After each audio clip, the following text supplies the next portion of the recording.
Hello folks, this is Nelson Watson here in Grand Lake, Oklahoma on a beautiful Black Friday. We're going to show you some videos on how we catch our wintertime catfish, on several tips and tricks that we use to catch them. First, we're going to start out with our bait. We're going to show you what we're looking for in the graph when we're looking for these shad, large schools of them, and the gear and how we throw and how we catch and keep our shad. Second thing we're going to show you is what to look for on the graph on these catfish when you're trying to find schools of catfish. Third, we're going to show you exactly how we set up and how long we stay on these fish and how we move about to find active fish.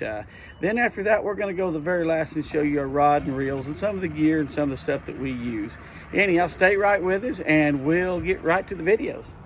Hey folks, this is Nelson Watson's Guide Service here in beautiful Grand Lake, Oklahoma. I'm going to show you what we're looking for when we're looking to catch bait in the wintertime. Here are large schools of shad. You're looking for them. This is a wintertime in the main channel. They stack in 30 foot of water. As you can see, they're up about 2 foot deep. If you're looking at 2D, we'll show you what it looks like on regular 2D. All this is layers of shad. And you want solid layers of shad, not schools, so they won't, they have a harder time running from the net. They bump into each other and hard to get a good getaway plan. Let's go to the side image. Anyhow, there's what they look on side image. And we'll make a video of us here real quick catching these and show you the net that we use and some other tips and tricks. Anyhow, hang on. This is Nelson Watson's Guide Service here in beautiful Grand Lake, Oklahoma. Hello folks, we're just showing you some more tips and tricks on how we catch our shad for our catfish in these wintertime patterns. And one of the other tips I have is don't fight the wind too much. You can always find catfish along bluffs or somewhere on the northeast, southwest, or some side of the lake that doesn't have wind too much. It makes it easier to throw the net, easier to stay on target. Now I'm throwing out the back of the boat. A lot of people throw out the front of the boat, but I like throwing right over my transducer. That's another tip I'm giving you. If you have a side image transducer and not anything on the front of your boat, it's not needed. Throw off the back of your boat. You can actually watch on a lot of these side image or even 2D image, we'll show you in a minute, how you can watch the net falling on your shad and let you know if there's any brush below that you need to worry about getting your net caught on. And another tip we have, use a good net. I use a tape net. I use a Betts Deep Hole tape net. Now there are a lot of different brands, they're all good. I do recommend a tape net for anything above 12 feet of water.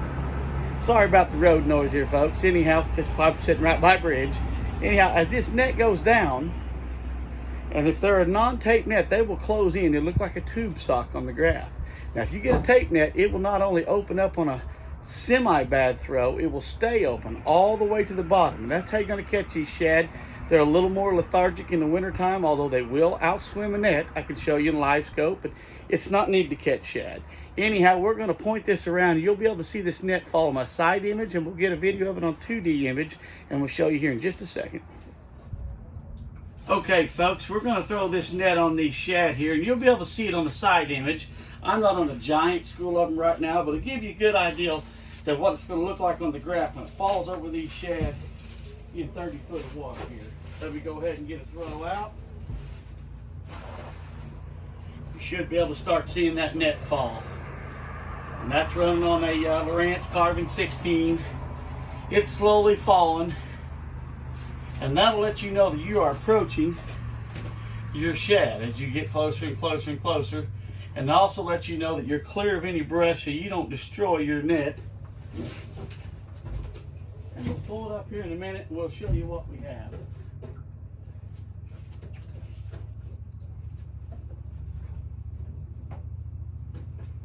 You can see that second register come down as a circle coming down on top of these shad. And it's hit the bottom.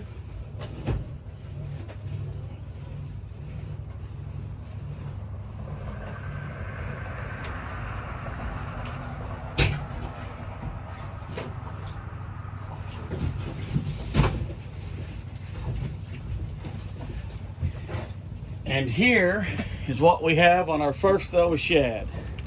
A good net full of good 6-inch shad and even one channel cat in the mix and a white bass in the mix. I think there might be 2.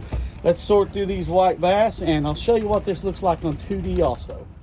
Hello folks, we're going to show you what the throw net looks like on 2D image. I'm throwing off the back of the boat for several reasons. One, I don't like throwing off the front of the deck in the wintertime if it's icy. Obviously, it's not icy today, but if it's icy or slick, you don't have to worry about falling in as bad.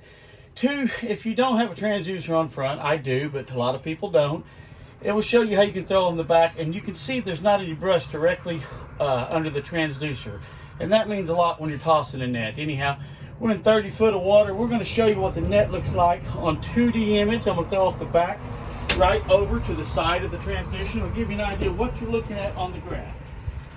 Let's go ahead and get ready to make a toss here.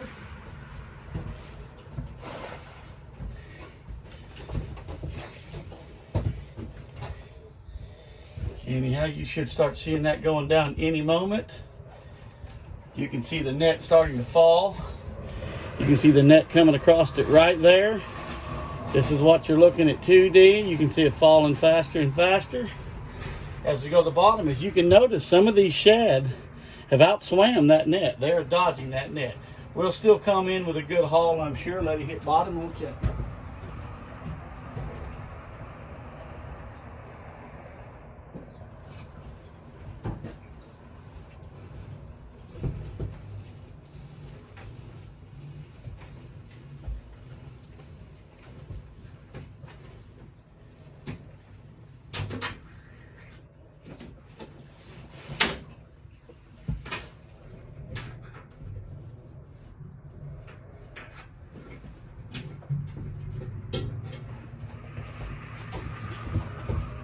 Okie doke, let's get back here and I'll show you. We have plenty of shad for today, so we're just going to release this net. I made a video earlier what it looks like on side image. We're just going to release what's in the net. Pretty healthy haul on the bottom of it. There's a couple big shad in there, and there's 15 or 20 large good sized shad and some white bass. Anyhow, we're going to go to our next tip, which is what to look for in these catfish on side image, and then we'll jump up on our setups and how we set up on them.